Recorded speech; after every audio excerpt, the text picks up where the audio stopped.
What's going on, coaches? Welcome back to the Fourth and Goal Vodcast. Today we are here with Coach Adams. Coach Adams is the head coach of Minneapolis North High School, a position he has held for the last 11 years. During that time, he has been able to win a state championship along with numerous section championships and making the state championship game 3 times. Coach Adams recently won the Jerry Kill Power of Influence Award, which honours a Minnesota head high school football coach for his effect on his players, school, and community. Coach can be found on Twitter at SpankOA. That's SPANKOA. And as always, the link will be down below to Coach's socials and any websites that he has. Welcome, Coach. How are you? I'm good. How you doing? Pleasure to be here. That's good. That's good. Yeah, it's going all right. It's nice and cold down here. Okay. At 9 o'clock in the morning. So Oh, okay. It's a big difference. It's 5 o'clock, 5 p.m. 5 p.m. here, so it's about 80 degrees outside now. Very jealous. Very jealous. All right. So we'll start with just introducing the viewers to who you are Okay. and how you got to where you are now. Okay. Well, my name is Charles Adams III. I'm the head football coach at Minneapolis North High School. I've been the head coach for 11 seasons and kind of got a list of accolades, but mainly one of the most recent things is being the Minnesota Football Coach Association Power of Influence winner, along with the Mahoney Man of the Year award. So those are two recent things that I'm pretty proud to talk about. Well, you've opened it up. So, what is it that? What are those two awards for our viewers, especially down under? We have no idea what they are, and how do you go about coaching and being a leader of young men that puts you in that echelon up there with those people being nominated? Well, both the awards are named after two well-established veteran coaches. Mr. Mahoney no longer living, but just the Man of the Year award is speaks for itself. Of that was the Coach Association for Minnesota's Man of the Year, kind of a little bit higher than the Coach of the Year, and then the Power of Influence award is the Jerry Kill Coach Kill Power of Influence award. He was one-time head coach at the Gophers.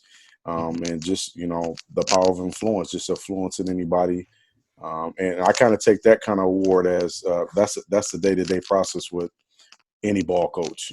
Just influencing anybody to do whatever you want them to do in a positive light. But really, just honored to have both of those recognitions pointing towards me. It's just a great thing.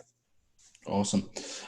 So then, what are some little things that you could pass on to coaches down here or across the globe that they could do to help mold young men? Well, actually, so I've spoken at plenty of clinics locally, get Glazier clinics, and a few other things. And if possible, I've got a little slideshow I can kind of show some people that are watching. And just kind of talk about leadership, because that's really been the biggest thing that I've been focusing on in my career. I know you could talk X's and O's, and all of this does go back to X's and O's. But in order to facilitate that and to be a good X and O coach, you got to actually be able to know how to lead and trust who you are leading as well. And that could be coaches as well. So I got a couple slides that I can show if that'd be okay. Yeah, absolutely. We'll get them going and I'll let you speak. Okay, wonderful. So first of all, this is a shout out to my boy Drew Cap. This gentleman created this graphic for me. He's done a couple of things for us. He also runs a pretty good program called Blessed to Announce, which if you're on Twitter or anything like that, he's constantly tweeting and sending nice little quotes and things. But this young man has actually been a really good piece to our puzzle in leadership and helping kids going through the process. So shout out to Drew for getting this graphic. Looks good. Yeah. Might have to hit him up. Yeah. So usually what I talk about, in here is just the inner city success. Um, all this is just how I've brought about things and how I do things. Not saying this is the definite, but this is how we've been able to kind of define our success here on the north side of Minneapolis. Um, just a little background on myself. I didn't get too in deep for the introduction, but I am a graduate of Minneapolis North High, and I've been a police officer. I've been actually with the Minneapolis Police Department, going on 20 years now. So I am in law enforcement. Wonderful thing. Most proud of being a husband and a father. I have two beautiful daughters and a son who is actually a Division I football player as well. Oh, So wow. that's pretty exciting. 2016 was the year that we won the state championship here at North High, and we was fortunate enough as a coaching staff, first black coach ever in the state of Minnesota history to win that. So that was pretty exciting for us. As you can see, with the list goes on, we've been in the Prep Bowl the last 3 times out of 5 years, which is the state championship. And we've just run into some good competition. So all we're doing is we striving to get back there each year and get an opportunity to win it. That's it. So basically, the dynamics of what we go through. This is the height of North Minneapolis right here. 99% free and reduced lunch. So man, that could be more of 100%. A high percentage of single parent kids. Maybe kids living in poverty, Section 8. That's just the reality. This is the community that I grew up in. My father and my mother, half of my family pretty much grew up in North Minneapolis. So that's the dynamic of what we deal with each day to day. I look at it as, my responsibility as a head coach. These are the core values that I understand. First of all, in order to be ahead and be in charge of anything, you must love what you do. And you also make sure that you strive to add value to other people's lives, how that is, and any added value, that's what you strive to do, to add value to somebody's life. You also have to take whatever you've learned in the past and learn from them prior experiences, because kids can't relate to you. So that's important. You got to be optimistic and positive. Even when the things are the worst they can be, you still have to have some type of optimism. And it's important for you to lead that way with these kids. Also, one of the biggest things I've learned, just not only with my family, but, with everybody, is you also have to be mindful. Be mindful of everybody that you are working with in their time, in their families, because it's important. We spend a lot of time as coaches being away from our families, and we don't take in consideration, the toll that might take on just not ours, but other people. So that's important as, a head coach's responsibility. Listen to your coaches and your players. I've got a young man that just got drafted to the Tampa Bay Buccaneers. His name is Tyler Johnson. He's going to be the first person that I've coached that's been to the NFL. And this was a kid that I just love listening to him, because he was my quarterback. And if he had a suggestion, I just love to listen to it, just because you're out there. He's out there and he's playing. If things didn't go right at practice, if things were, shaky in the locker room or during the game, he was the person that was letting us know what he's seen, and we trusted that. And that's important. Also, with your coaches, you guys are grinding together. You have to trust them and you have to listen to them. Ultimately, if you're a head coach that, disagrees with them, that's fine, but you got to take their opinion. You got to listen to them. And another thing is, a lot of people don't talk about it, but you got to pray for strength and wisdom. You have to know that it's important that you can't know everything. So that's where the strength and wisdom comes about. And the number one thing also is always lead by example. You can't be that preach to your kids and to your coaches, and you can't preach to them something that should be done if you're not that person that does it. So that's huge, and that's just my perspective of the responsibilities for a head coach. Right here, is just a few things, and we won't go spin word for word, but just the process of becoming a champion through my eyes. I've got this quote from Tim Triplett. He's the head coach at Holy Family in Minnesota, also an Iowa native. This quote, it said, leadership development is a process. The mission should be to live our leadership every day as we live our faith in our profession. And once I read this quote from him, I was speaking at the Iowa Coaches Clinic, and I was like, Tim, I got to use this, man. I was like, this is legit. And that's another thing about being head coach and fellowshipping, because nothing has been invented by you. So you always have to reach out to other people to get more ideas. So it's important to get resources and reach out to other people to better yourself in your program. Mm-hmm. Character, doing what is right, on and off the field, especially when nobody's watching. With this time of pandemic, it's going to be interesting to see what kids are actually doing what they're supposed to do, and not even talking about athletically, just academically. Mm-hmm. Are they doing what they're supposed to do when nobody's watching them and they're not coming to the weight room or their practice each day? That's a big thing for character, because now if you're asking them and they're telling you, yeah, coach, I'm staying in shape, you want to trust that, you want to put it at face value. Mm-hmm. You'll know when it comes time to be with them if they were a man of their word or not. But that's the character to do the right thing when they're away from you. Mm-hmm. Commitment, once again, start something and you finish it.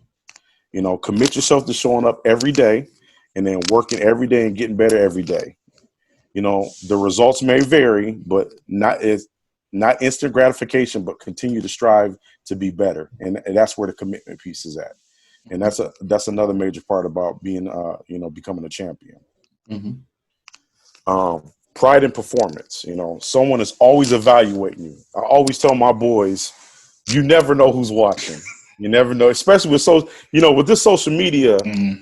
with the social media and everything is offer this, offer that, blessed to announce, all give thanks to God.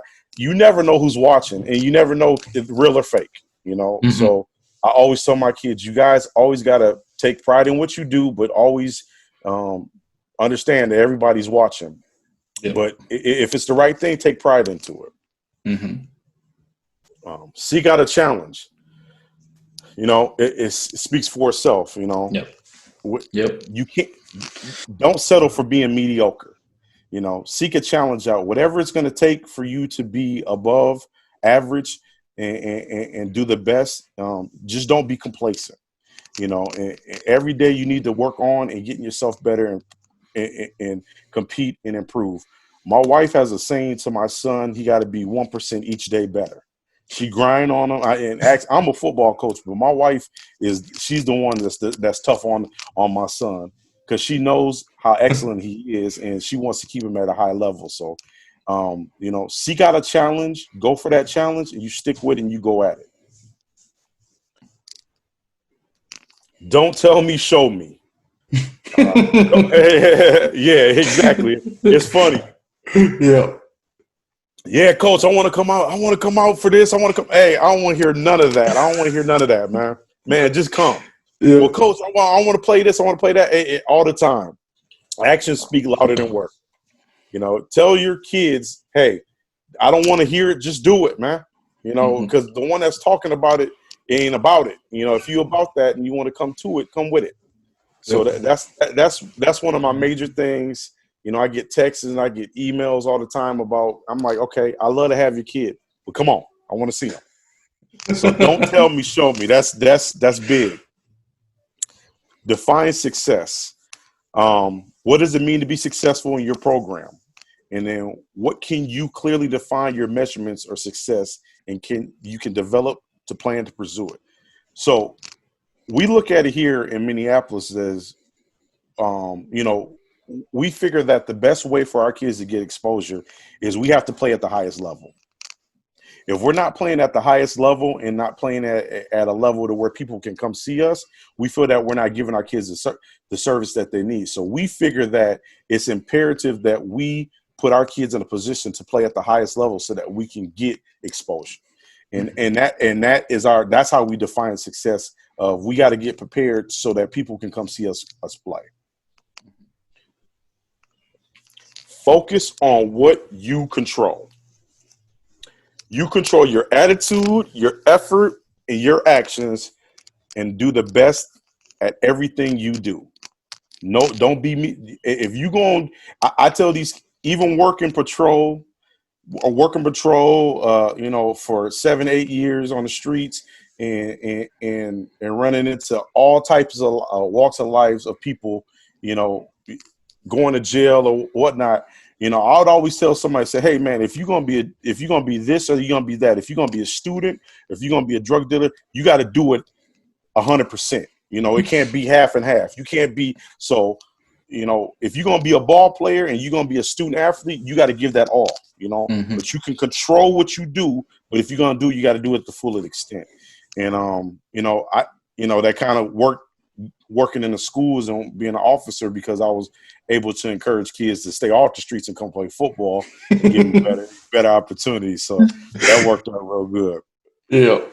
Coachability. You hear coaches say, "Are you coachable?"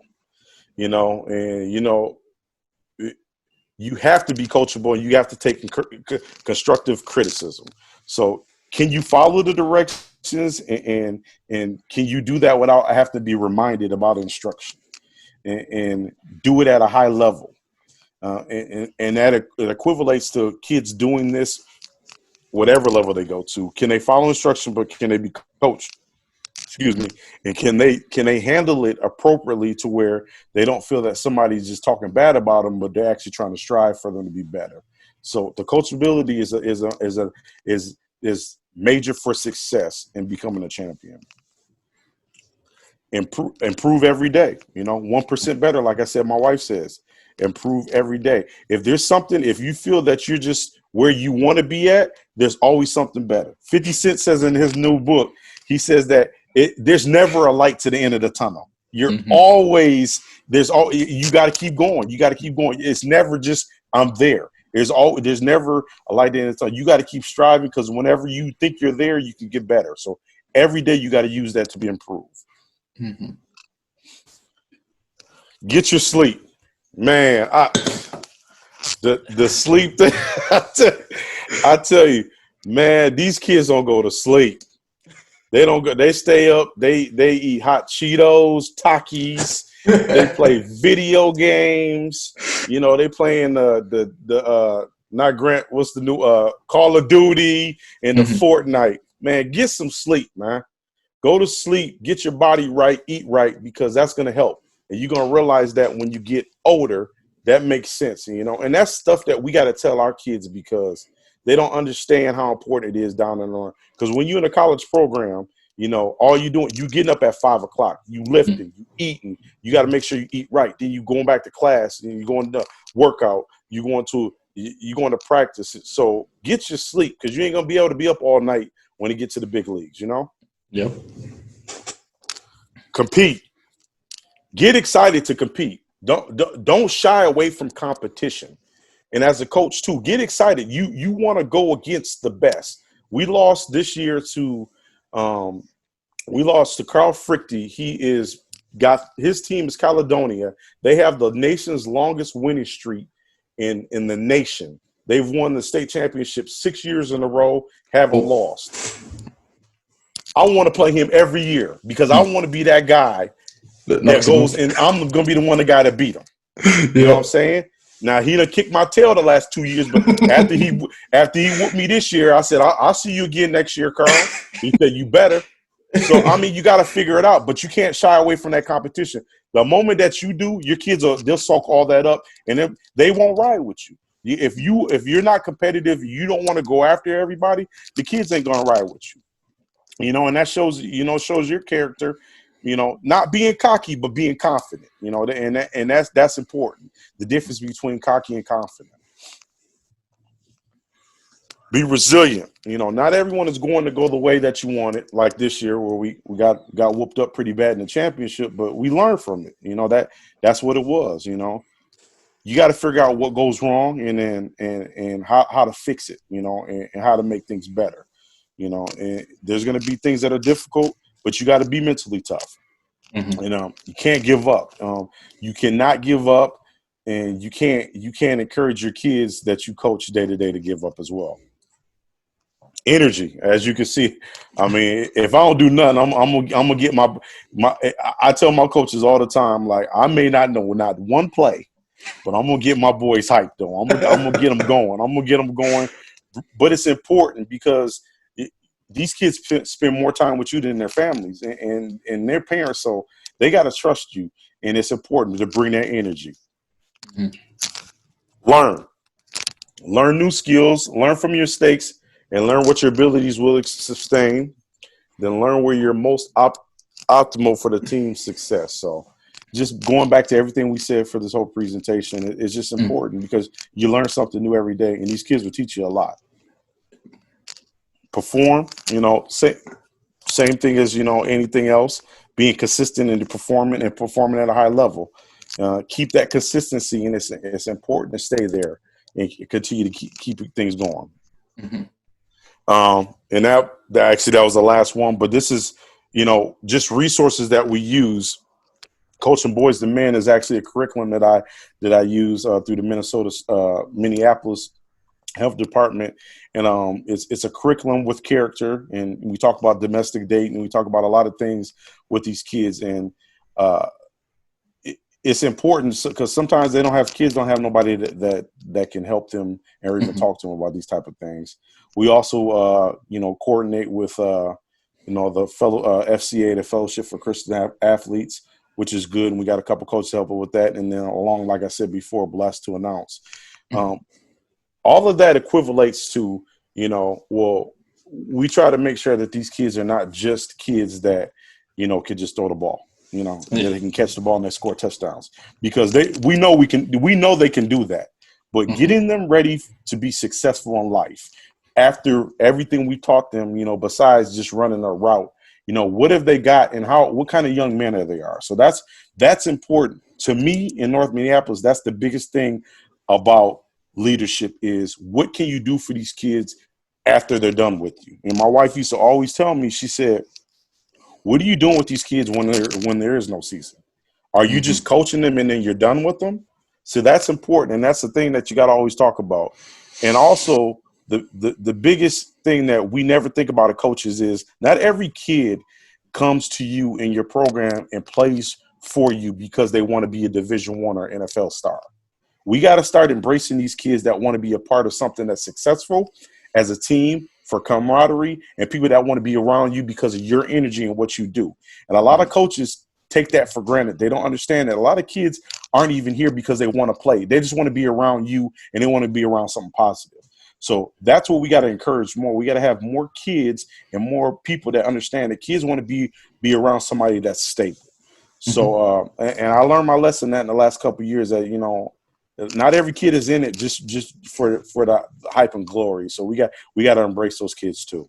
Yeah. Do in your program to empower these kids. Well, letting kids know they have a voice. The biggest thing is, if you have to go around proving to everybody that you're in charge, then you're not in charge. I don't got to call one play. I don't got to call one defense. I don't got to do none of that. There ain't a person in Minnesota, in North Minneapolis, that don't know I'm the head dog. I don't got to prove to nothing. I don't have to prove to nobody. I don't have to be involved in everything. I have to trust what I do, and I hope that it rubs on the right way. But I got to trust my assistants and make sure they do. We make sure that kids feel comfortable and they have a voice. And that's important. And like I said, when I said in one of the slides, you got to listen to them. You got to listen to them, but you also got to lead them in the right way. None of my boys think that I'm their homeboy, though. And we make mistakes off of that too. Some of the coaches think that they got to be on a level where, like, we're friends. No, we ain't friends, man. Y'all young men. I'm just trying to make y'all better young men by leading by example and being a person that you can come to if there's difficulties, and make sure you make the right decision. So, that's really just a mentorship. We use sports as a mentorship. Yep. Brilliant. And then not only just empowering the boys and the players, what are some things that you suggest or do to empower your assistant coaches and coordinators as well? Meet and talk and take notes. Let them talk, and and give them an opportunity to see what they say. You can't assume that you have somebody that's coaching with you and their opinion isn't valued at all. Mm-hmm. We've been great at meeting, once a week, maybe even twice a week, and then now with these Zoom, access, man, the meetings are, they're crazy. And then, our first couple of Zooms, we weren't even talking about anything. We were just all just like, hey, what's up, man? We're here. So meeting is important. And you're always going to have a younger head coach that's going to be like, I want to do this. I want to do that. I want to do whatever. And we're like, oh, hold on. Okay. I love that, but let's focus on this. I was that coach. You know what I mean? So I get it. So, it's just one of those things where I always tell my younger coaches, like, hey, man, I'm getting this thing ready so that y'all can step in, because I'm not going to be here forever. And it'd be crazy for me to assume that I would be. So we all got to be prepared to, get all of us ready. Good. And then you were talking about, and we all know that football is such a small part of the year. What are some things that you would recommend to keep your players engaged? Like your wife said, what are you doing outside of the football season with the players? How are you keeping them committed and engaged and growing? Well, this is when you go. I had one kid this year tell me. He said, "Man," like I feel he was honest with me. He was like, I feel like you play favorites." And I said, what do you mean? He's like, it's only certain guys that you kind of like favoritize those. And I said, man, you're absolutely right. I said, guess what? You become one of them. And I said, all of you guys can be my favorites. And those are the guys that are not missing the weight rooms. Those are the guys that don't have an excuse to study hall, or guys that aren't missing anything and that are going out there and self-leading and being leaderships. Those are my favorite guys. So I said, if you feel that I'm being a favorite type of guy, I am. Be one of them. That's all you got to be. It's important that you give your players the confidence to lead as well. Because when it comes down to it, you can tell them everything you want to do, but you ain't out there on the field with them. Mm-hmm. No matter how you want that play to be ran, they got to still run it, and they got to execute it. Mm-hmm. Give them that energy to where they can lead each other. Mm-hmm. Awesome. Well, thank you for all that. And, for everyone watching, make sure you go follow Coach on Twitter. He's quite active on that. It's @SpankOA. Yeah. That'll be linked down below in the description. Yeah. So definitely make sure you go follow. Is there anything else you'd like to add or to say to coaches across the globe? Josh, I appreciate you. Like I said, Twitter is a wonderful tool if you're using it the right way. It's a blessing to be able to talk to anybody that is interested in anything that has to do with these kids. I would say to all coaches that are listening and are watching, be yourself, but do the right thing and get your kids. It is not about you. It is not about you. It is not about you. Don't make it about you. Make it about them and do what you got to do. Brilliant. Thank you. Thanks again for viewing the video. If you like this stuff, please don't forget to give it a like, share, subscribe, comment down below about any other topics you'd like to have on this vodcast. Thanks again.